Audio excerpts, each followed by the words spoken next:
Hello, everybody, and welcome back to the Bocce Boys podcast. We have a very exciting weekend episode of the podcast coming to you. We have a heavy slate of college basketball on today. We're going to get into that and much more with the brackets, the bubble watch. We're even going to talk about the Pac-12 a little bit because of some big action this week and right now.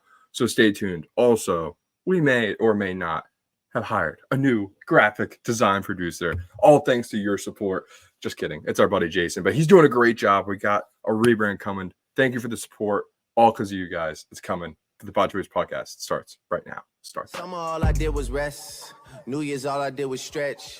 Valentine's Day, I had sex. We'll see what's about to happen next. This ain't no regular shit. We never begging for shit. Niggas is ready to quit. Shit that they hate to admit. In Texas, I keep a rifle inside of the whip, call it driving a stick. In Vegas, I get $2 million a night from the wind just to run through the hits. All that on top of the chips. Hey, Davis, we are here live on the podcast on a weekend, working extra time for the people. Yeah, where's my OT pay, Ethan? You know, I just thought about this. I think you'll appreciate this.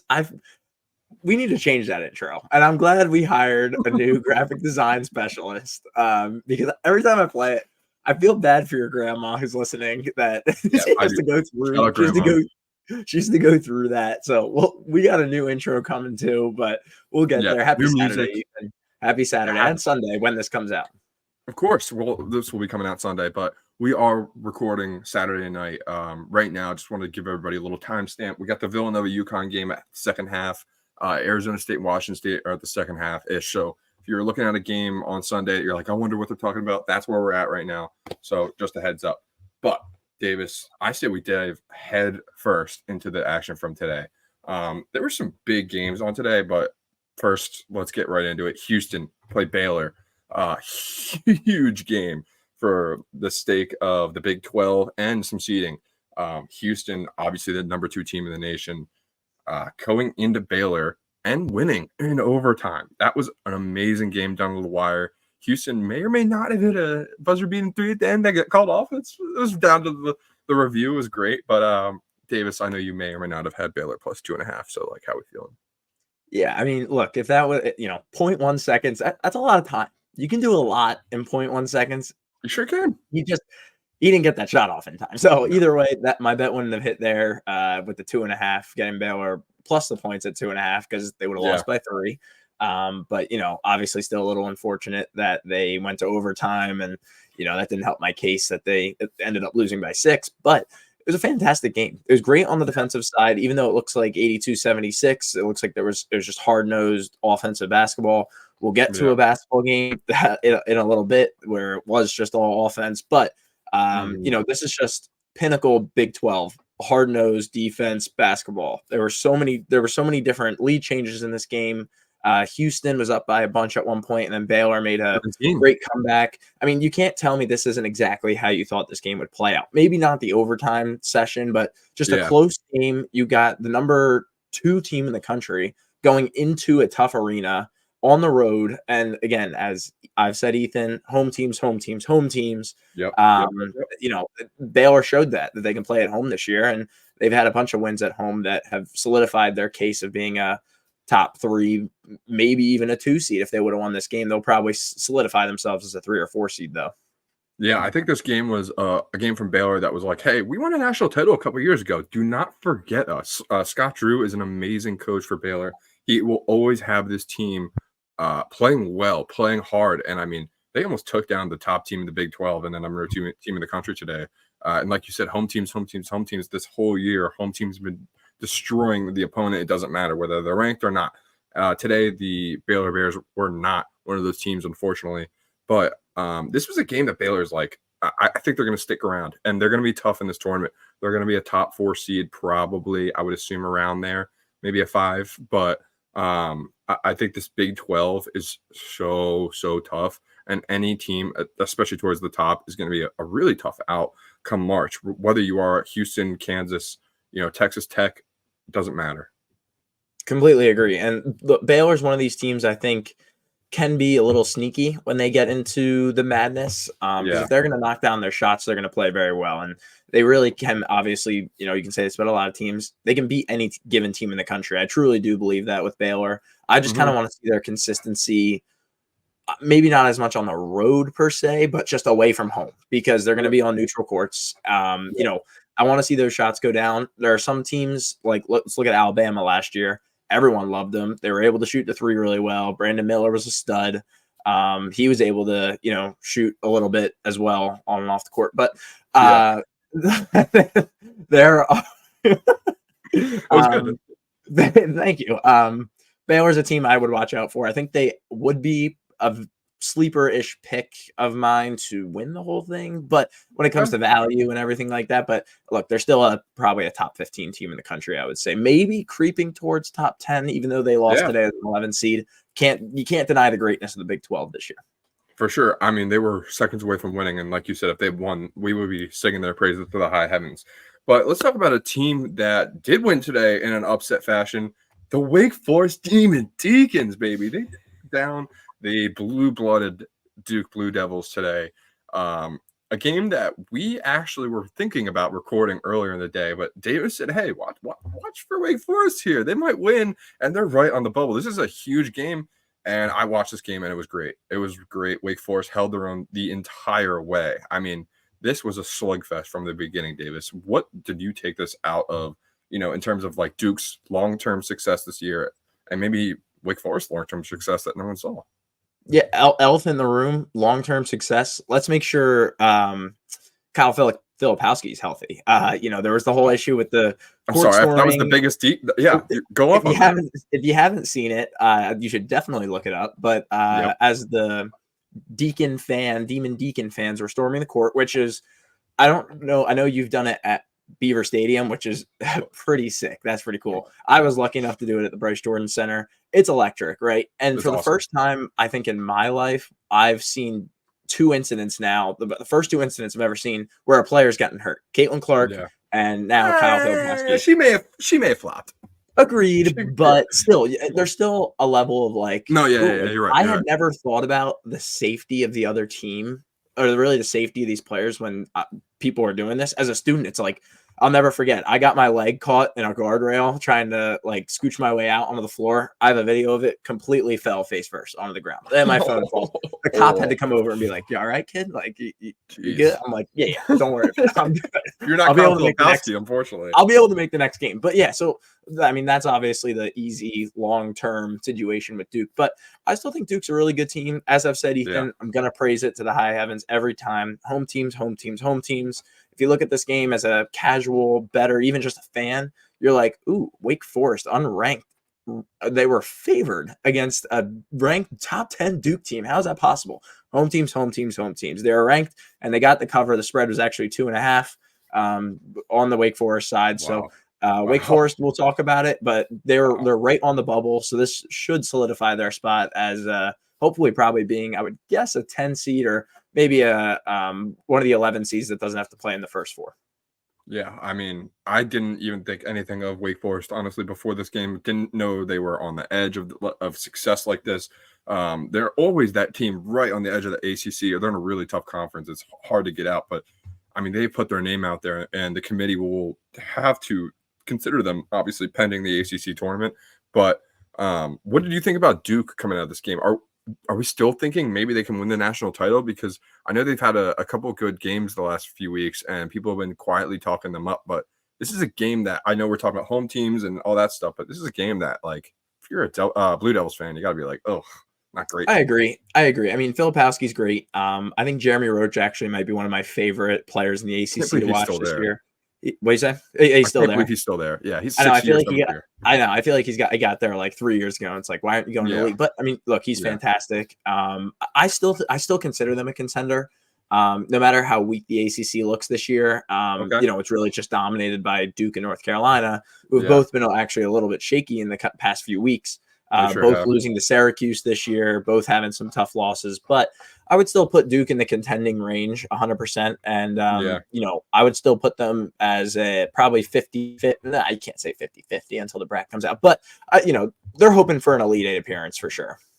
I I would totally agree. Just based off of the prestige of their conference and the prestige of their program, the Blue Devils fans don't want to see their team lose in the first 2 rounds. I couldn't agree more.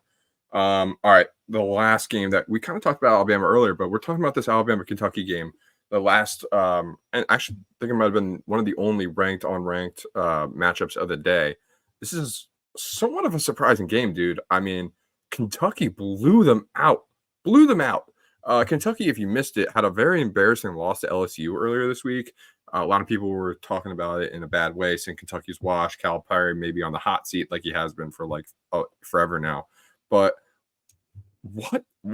this is such a weird game because I thought Kentucky was better going into the season, but I thought Alabama was better going into this game. Like, how are you feeling about these two teams, Davis?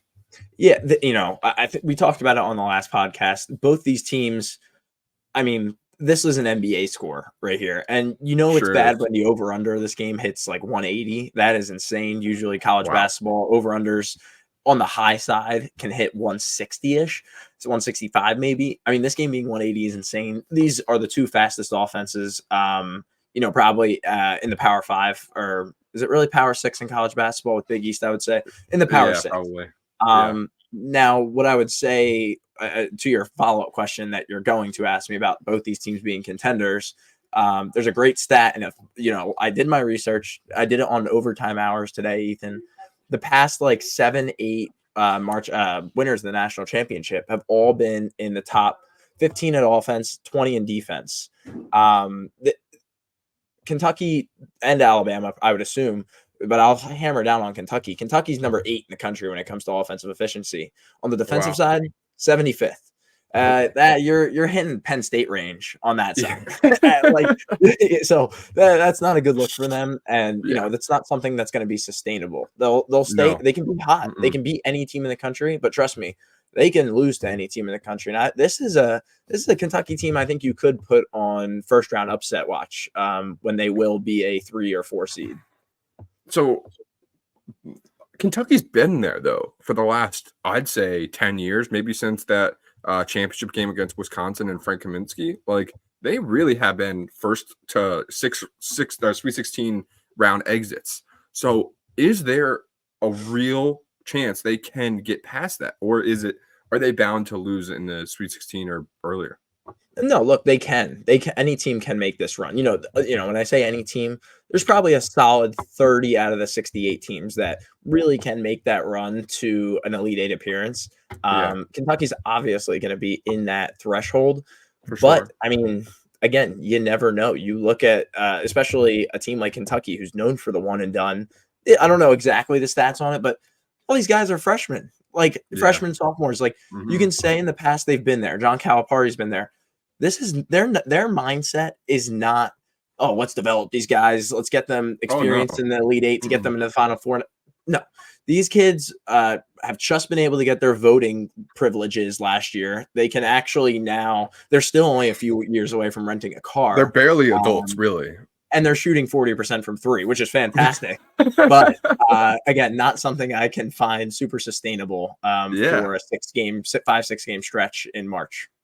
Yeah, I agree. And I think with a team like Kentucky, it doesn't matter what they do remotely in the SEC tournament. Even if they win it, even if they lose in the first round of that tournament, this is a team that it matters, book open and shut, what happens in the March tournament. And that's it.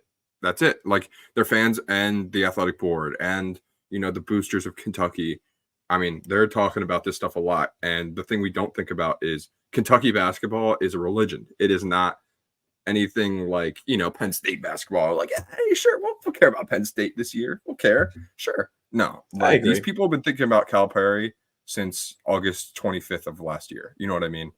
Yeah, 100%. And look, I mean, again, hammer it down. Home teams. Yes. I love Kentucky today. They were like about a 2-3 point favorite in this game. And Rupp Arena was just, I mean, it's electric. That is that's a stadium on the bucket list for myself. Okay. And them having a 3-game home run stretch where they lost 3 games in a row, I think maybe for the first time under Calipari.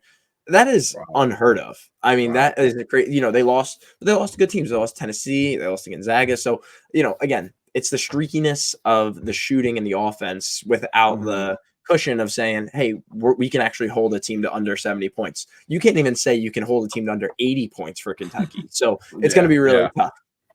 Yeah, I mean, even in a big win like that where they score 117 points, and like you say, it's an NBA score, they still let up almost 100, which is equally as bad as scoring 117 points is impressive. All right, Davis, let's move on. This is an ever-changing conversation of college basketball. There's a lot to talk about.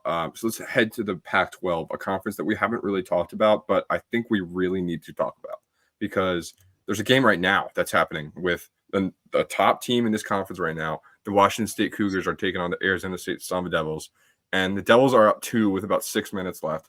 This is a huge game for Washington State because of the win they just captured this week. They went into Arizona and beat the Wildcats in Arizona after they had beaten them at their home court in Washington State earlier this season. Incredibly impressive win for the Cougars. I mean, they are, underrated to say the least, unheard of. I mean, all the superlatives you want to think of. I was not expecting this out of Washington State. If they lose tonight, is that bad? I don't think so. Okay. You can say it for me. What's our motto here when it comes to college basketball, Ethan? Home teams. It's tough. So. It's tough. Look, it's a great it's great analysis from. Trust me, Ethan. I'm putting $5 on a game, and I'm happy with it. Trust me, happy win or lose. These professional gamblers that I listen to, people who study this stuff, and just analysts, people who study the game and study sports. You look at a game like today, and you're like, it might sound easy to say, hey, ranked team on the road against a terrible Arizona State team, who is a losing record in the conference, but Washington State just came off a tremendous win. They're on a high basically right now. Yeah. It's going to be tough to just go on the road and say, hey, let's try to do the same thing against a middle of the road team, basically. And then Arizona State at the same time wants to say, hey, this is, we're not making the tournament. We're going to be a middle of the road team. Let's beat a ranked team. Like, this is our chance to beat a ranked team on our home court this year. So I actually really like Arizona State. I think they're only up by 5 as I look right now with 5 minutes left. They were plus 5.5 today. So I think that, again, it comes to home teams, really, honestly. And, we can dive a little deeper on that if you'd like. But I think the atmosphere for these college students and college stadiums is a lot to handle for 18 and 19-year-olds. Sure. Yeah. And I mean, this is a college basketball season that, it's really open for the taking. Almost anybody can get hot right now and possibly win a national championship. I know we're talking about, the Houstons, the UConns, Purdue, etc. But San Diego State made it to the national championship last year. Florida Atlantic was in the Final Four. Creighton almost made that same Final Four facing San Diego State. Like, really weird Elite 8 matchups last year as well. We're gonna see a lot of surprise, and maybe Arizona State's not going to make the tournament this year, but a team like Washington State can't lose confidence because I think a win over Arizona, period, let alone 2, is impressive enough that will carry you beyond, just tonight against Arizona State and the Pac-12 tournament. Agreed. And Arizona's been a weird team this year. Started the year, I don't know what they were ranked, but definitely top 4. They've been top 5 the whole year. Yeah. Struggled on the road a little bit to start the year off conference play. And then they've rattled off now before, what was that, Thursday night? Before Thursday night, they rattled off like 8 home wins in a row and then lose to Washington State, obviously.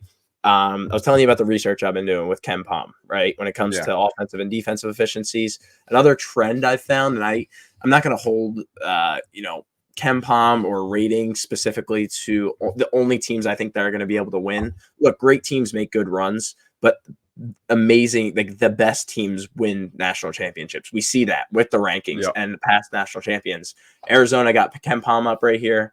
Arizona sitting at 6th offensive efficiency, 11th on the defensive side. Another trend I've seen in the past 7-8 years.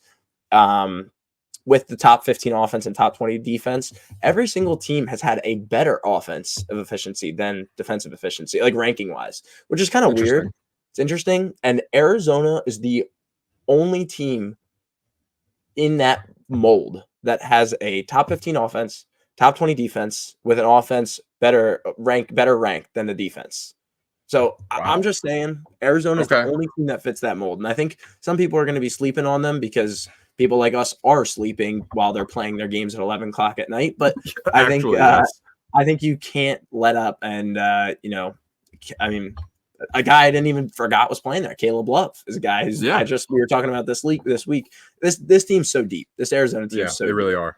They really are. And this is a team that, they got a new coach last year, and I think his name's Tommy Lloyd after Sean Miller left for whatever reason it was. But they've always been I feel like they're just so fraudulent. They just smell fraudulent. They're very good. They're always at the top of the rankings. But let's not forget, they lost to a 15 seed Princeton in the March Madness tournament last year. And we would be talking about that a lot more if Fairleigh Dickinson hadn't beaten Purdue. So just something to think about when we're talking about this stuff, just because regular season play doesn't always translate to postseason play, but there really isn't the thing about college basketball is there are no correlations. There are no trends to really follow. You're right. There are trends and things that favor it, but teams just get hot, and offense does matter than defense sometimes, which is crazy because it feels like we talk about defense wins championships in every sport, but maybe that's not the case. Yeah, 100%. And, to touch on, again, I'm repeating myself for what feels like weeks now on a recording. It's all about home teams. And March Madness, trust me, you're not playing on your home court in March Madness. So that's where that can get a little shaky too. You look at some of these Big 12 teams that haven't lost at home, and then they end up going to Sacramento to go play their first round matchup against Princeton, a team that might shoot 35, 40% from three as a team. That's pretty tough. That's pretty tough to handle. So, these teams got to get their scouting together. These teams have to be able to figure out playing outside of their home courts. And some teams can do it. Trust me, some teams cannot. So they're going to have to stay hot. Some teams, I'm a little worried to peak too early, including North Carolina. I think they're a team that's going to be peaking a little bit too early, and we'll see. But we have to find the team that's peaking at the right moment. So I think this is going to be the start of us watching who's peaking right now and through the conference tournaments. Yeah, I mean, we're 5 days away from literally the first day of March, and I think that is, we're talking about this is March, and the spirit of the holiday season, whatever you want to call it, is coming. But that first day of March is when these teams have to turn on the afterburners, obviously, because the tournaments are coming, but there is no more time to mess around. Let me ask you a question, though. We're talking about these home teams winning a lot, and regardless of where and who and all this stuff, when we get to tournament play, whether it's conference or national, like you said, a lot of these games, actually all of these games are going to be neutral sites, whatever you want to call it. Will that make a difference? Are we going to see the favorites win more? Because there's not going to be we'll hear the bands, but the students section is not going to be there. It's not going to be as loud for one team or the other unless, a region favors a team. But what do you think? Absolutely. Yeah, I absolutely think so. And, there's obviously the dream of a Fairleigh Dickinson beating a Purdue. Trust me, that's going to happen. But what I would say is, in college basketball, it's very strange because you look at some of these fishy lines when it comes to a road ranked team that's not favored. That's a dog against a home unranked team. But, that's a rate that's a situation that hits 65% of the time on the home side, on the unranked side. That's something that it's basically Joes against Schmoes. That's what everyone calls it. If you're a Joe, you're like, hey, this line looks fishy. I'm going to take the fishy side. I want the unranked team because it looks fishy. Now what's the fishy line people should be looking for in a couple of weeks? I think it's going to be like a 5-12 matchup with a 12 team that's favored because there's a reason they're favored. No, and look, Schmoes are going to go out and be like a 5 seed is a dog, like a hammer, like mortgage. You know what I mean? But there's a reason. There's a reason why. And what are those reasons that somebody might just be following a line during the week and they're like, "What the hell? Why is this moving? I haven't heard anything." Because it's all these people who their professional job is gambling. So Okay. maybe 80% of the public money is, so there's basically public money and public bets. So, or I shouldn't really be saying public, it's bets versus dollars. So let's say 80% of the bets are on the 5 seed. That means the public loves the 5 seed. Me and you, people like me and you who are betting 5, 10, 25, $100. We're like, oh, 5 seed, like better seed, better rank. They're in the Big 12 playing a Mountain West team. Of course I want that team. So we put our bets in. Now, maybe 80% of the bet slips are on that team, but 80% of the money might be on the 12 seed, because all these people, look, if you put together 100 me's and Davis and Ethans, we're still not matching up versus some of these Joes who are putting down 10,000, 100,000, even $1 million on some of these games. So the line's moving in that way based on the money, not based off of the bet slips. Gotcha. Okay. I mean, that is huge, because I feel like I get killed by the 5-12 matchup every year. I mean, there's certain other ones like the 8-9 that everyone complains about, but like we forget how like some of these conferences are good. Like the Mountain West is good as hell. And if a team is ranked 12 going against the lame 5 seed, I mean, this helps a lot, Davis. These are the kinds of things that the people come to us for. They come for this kind of information. They need it, because I didn't even know that. I mean, and trust me, I'll bring my Lenardi breakdown, 1-minute breakdown of every March Madness game in the first round and my prediction before we get it out there. I'll make sure to get it out there. Don't worry, because I think there is going to be some fishy spots that I will like, because I typically just try to follow the smart money instead of following my heart that says the 5 seed looks good. I want to follow the money and go with the 12 seed. Before we get off college basketball, I just want to give some quick updates, and you can give me some quick thoughts. UConn is currently up 17 points with 3 minutes left in the second half going against Villanova. Not shocking. Tennessee is up 70-45 with 5 minutes left in the second half. Impressive win for them over A&M. Revenge game too. Everyone loves all the professional people love the revenge side. Texas A&M just beat Tennessee at home. Literally same matchup. Road unranked team against road ranked team against an unranked home team. Texas A&M just beat Tennessee literally like 2-3 weeks ago. So this is a revenge spot for Tennessee, 100%. Oh yeah, they're gonna kill them. And then the game we talked about earlier has gotten out of hand. Arizona State is winning 69-57 with 1.5 minutes in the second half. We kind of talked about whether this would be bad for Washington State. Has your tune changed now that they're down 12 with a little bit of rain? Not at all. It means Washington Cougars next game is going to be a get right spot. I don't even know who they're playing against. I love them already. I'm putting the mortgage down on them 100%. They got USC on the 29th. What do you think about that? Who's at home? Washington State's at home. I love them. There you go, folks. On the 29th, I don't know if we'll have a podcast out, but hammer Washington State. I love it. I love it. Absolutely. All right. And then beyond that, there weren't really any other finishes. UNC took care of Virginia today. I'll give you one quick one. BYU lost by 10 today. Your team. Kansas State. Loved Kansas State. They were at home today. Are you still on the BYU bandwagon? Are they shooting more 3s than 2-pointers, or? I haven't updated the stat recently in the last week or so, but hit up I'm still all over it. They're exactly like Kentucky, but Kentucky's going to be a 5 seed and BYU is going to be a 10 seed. So I'd rather take the value on the BYU side. Yeah, I understand. And of course, the BYU are they Cougars actually? I forget. They are. They're always fun, and they are also. They got a stretch 5 who I forget his name. I think his name's Khalifa. He is fun to watch.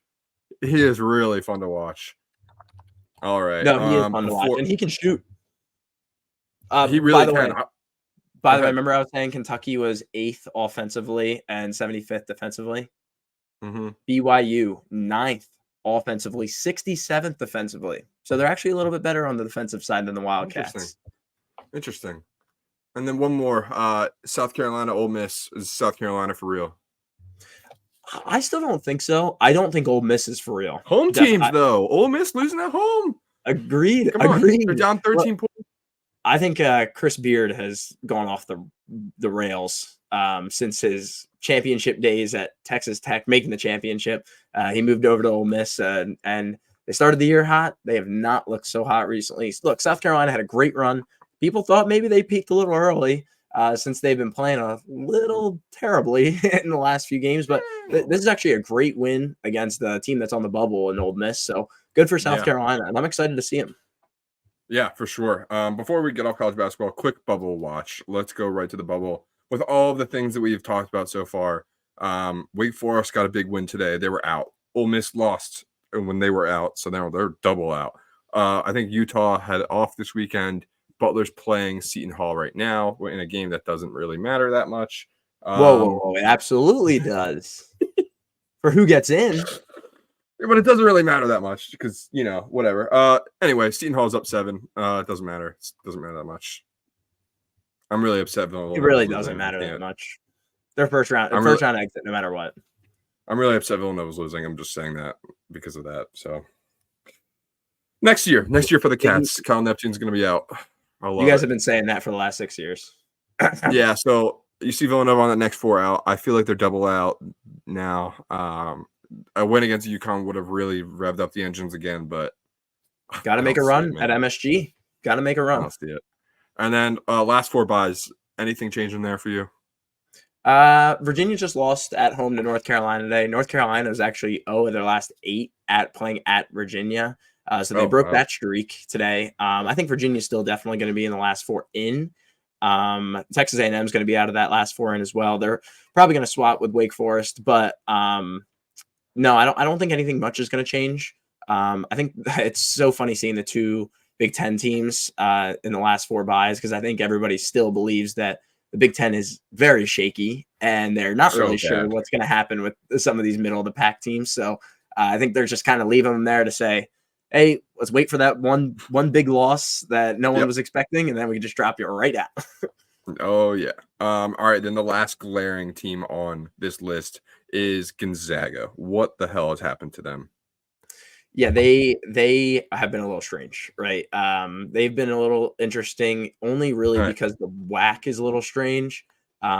St. Mary's has been very good. Gonzaga and St. Mary's has been basically flip-flopping. Who's going to be that 1-2 every year? They've been trying to flip-flop. St. Mary's can never get ahead of the game there. Gonzaga's had some great recruits in the past few years. They got Jalen Suggs. They had Chet Holmgren. Drew Timme was there for a long time. I mean, now that they don't have some of those, now that they don't have some of those centerpieces, they're definitely falling off the wheels a little bit.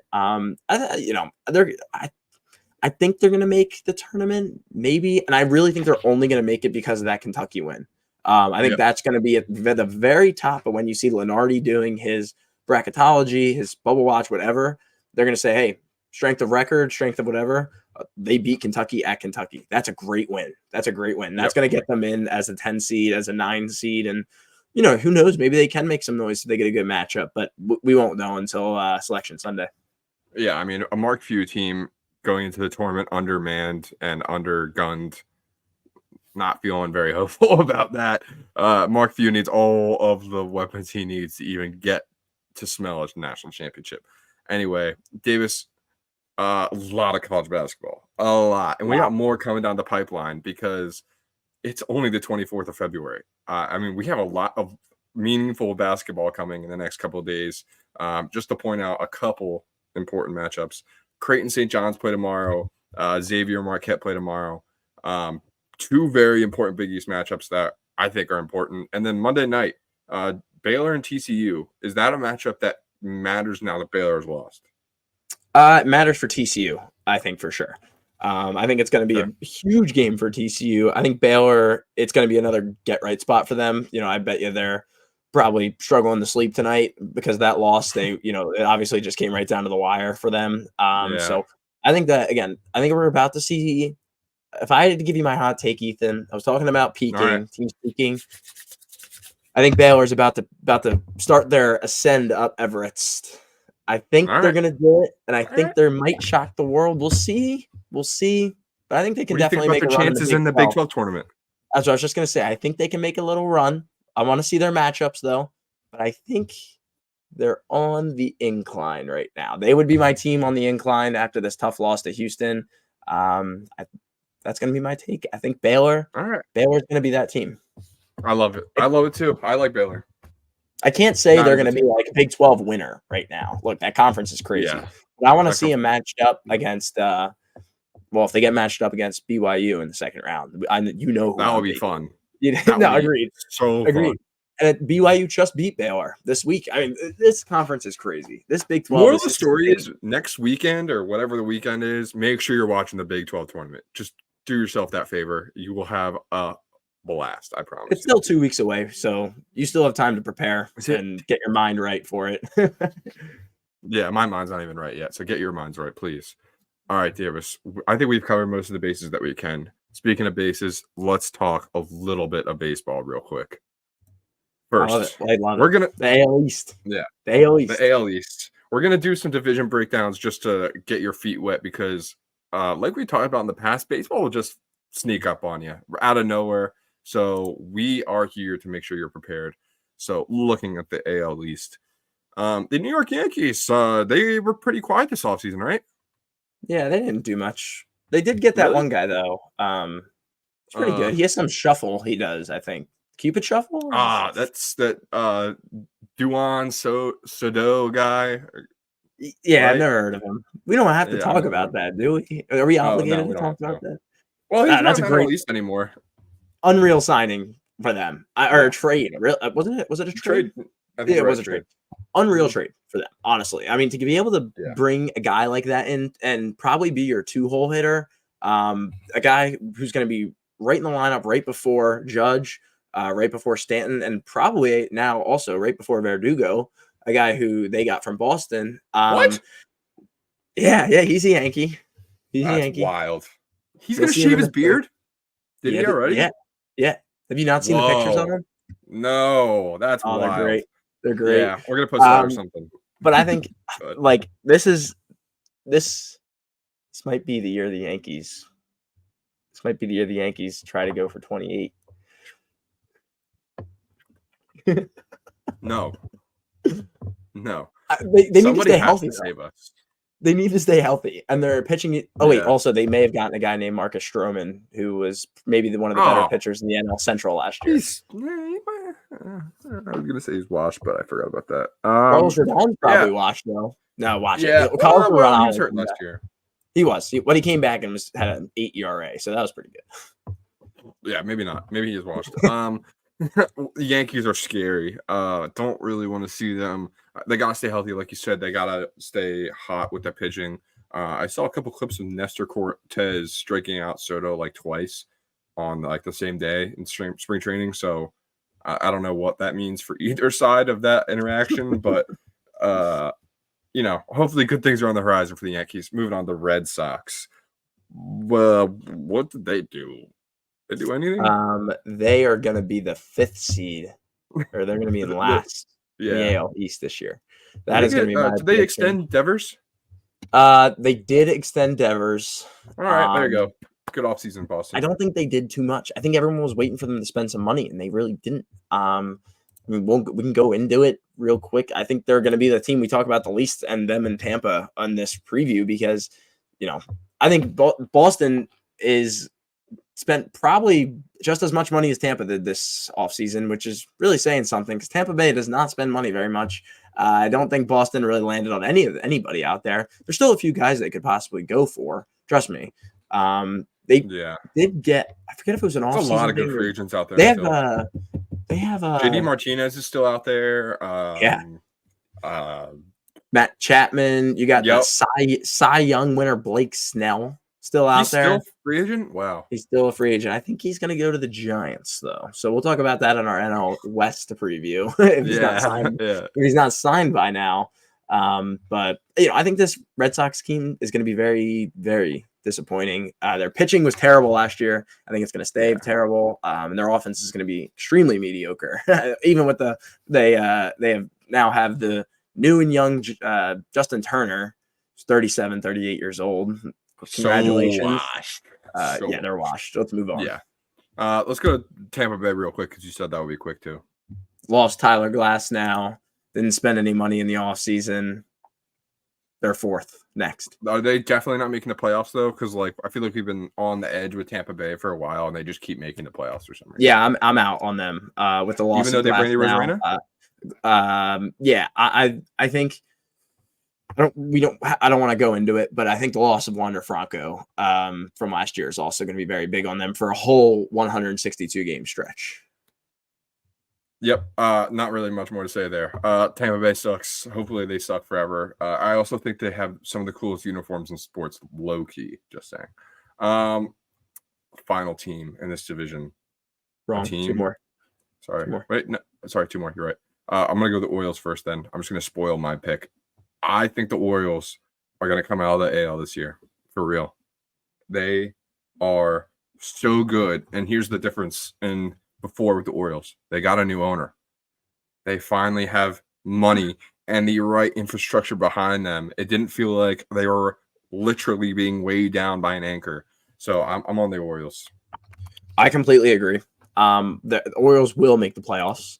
Adley Rutschman is my might. I was going to say it. So he might turn into the best catcher in baseball. I know we've been saying about JT Realmuto for years. I was going to say MVP.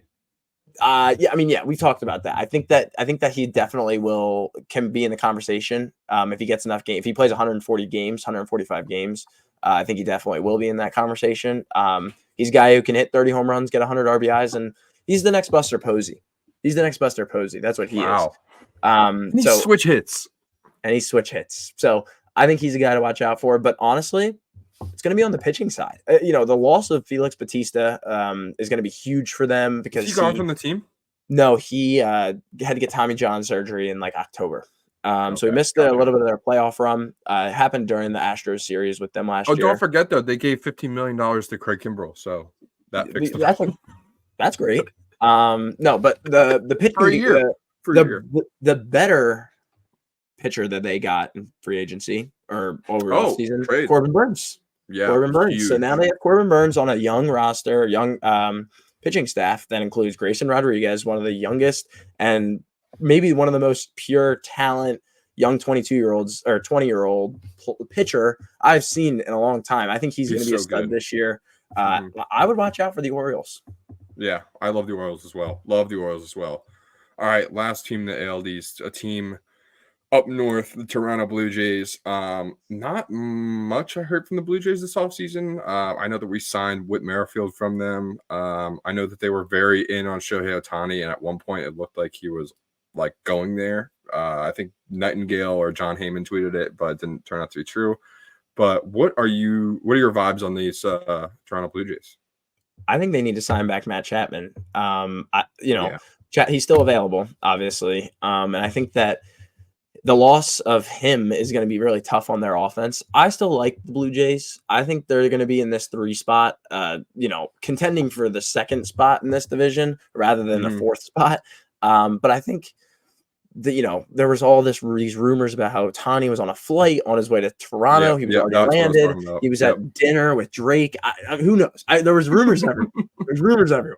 And they didn't get him. And it's such a shame. I would have loved to see him play in up north on the Canadian side. Would have given me a reason to cross that border. But I think they're good. They have a great infield. Their infield's fantastic. Bo Bichette, Vlad Jr. But I will say one thing. Vlad Guerrero Jr. has a down year this year. It's going to be my hot take. So this is my follow-up question. How far can Vlad Jr. take the Blue Jays? I don't think it's going to be very far. I don't think. What's different? They've been edged or, let me give you a quick story. Remember Carter Hart? Okay. Well, maybe it's not the best. Maybe it's not. All right. Okay. That's the podcast. I won't bring his name up. The Flyers once had this great rookie goalie, right? He came up around 2018, was great. 2nd year in the league, awful. Everyone was like, oh, what happened to the rookie? He was amazing. Teams figured him out. Teams figured out that his glove side is great. Stick side, terrible. So everyone shot to his stick side. Vlad Guerrero Jr., teams are figuring out the same thing. He's the next Ryan Howard-ish player. Teams are figuring out that you can throw the off speed against him. He had a down second half of the year last year, and I think that that's going to carry over to this year. But I still like Bo Bichette. Dalton Varsho is very good on their team as well. They have some decent pitching. I don't want to mispronounce his name, but Ryu, who was there, moved back to Asia to play. So he's not going to be on the team anymore. He was a free Oh. agent. They didn't bring him back. So I don't know. I think they're a solidified 3 spot in my mind. Okay. Yeah, I feel the same way.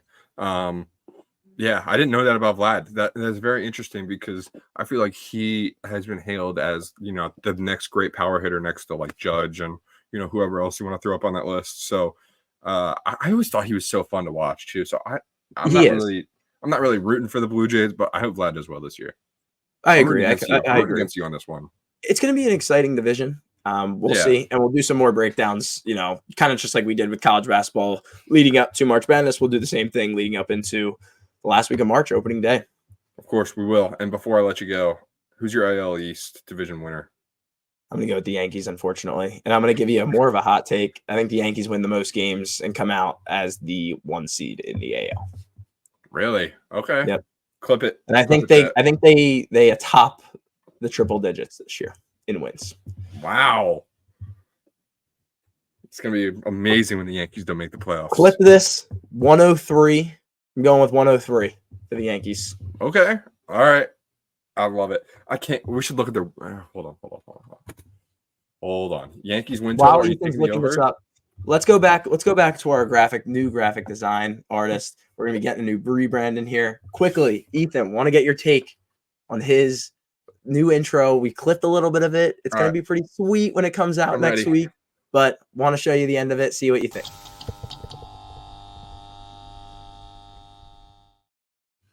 Ethan, that's tough as nails. It's tough as nails. Tough as nails. We will be having more of that stuff coming, so make sure you're checking the YouTube channel in the next couple of weeks because this is exclusive YouTube content. All right, I got it. Yankees win total is 93.5. You're liking the over? I do. I like the over. I think this is year they can stay healthy. I do think Rodon comes back healthier than last year. And I think that Stroman pitches well. Garrett Cole's coming back. I mean, this team's going to be nasty, in my opinion. All right, final one. I'm seeing the Dodgers are 103, and you just said the Yankees are going to win 103. So you like the Dodgers at 103 too? Don't know. I'm going to wait until next week to talk about the Dodgers. When we get to the NL West. Stay tuned. They're interesting. Give me some time. We'll be talking about that win total line next week, so stay tuned. Absolutely. All right, Davis, this podcast is running too long. We got to get out of here. It is a Saturday night. Thank you very much for paying attention to our channels on Instagram, YouTube, Spotify, Apple Podcasts, etc. We really, really, really appreciate the support. Thank you to anyone who's helped as well. Shout out Jason Brockman, shout out Amir. Thank you all. But we will have more content coming from you next week. We'll have some more MLB divisions. We'll be talking more college basketball. Keep your eye on all sports because the Bocce Boys will be here to recap it for you. Thank you, everybody. Have a good weekend. Peace.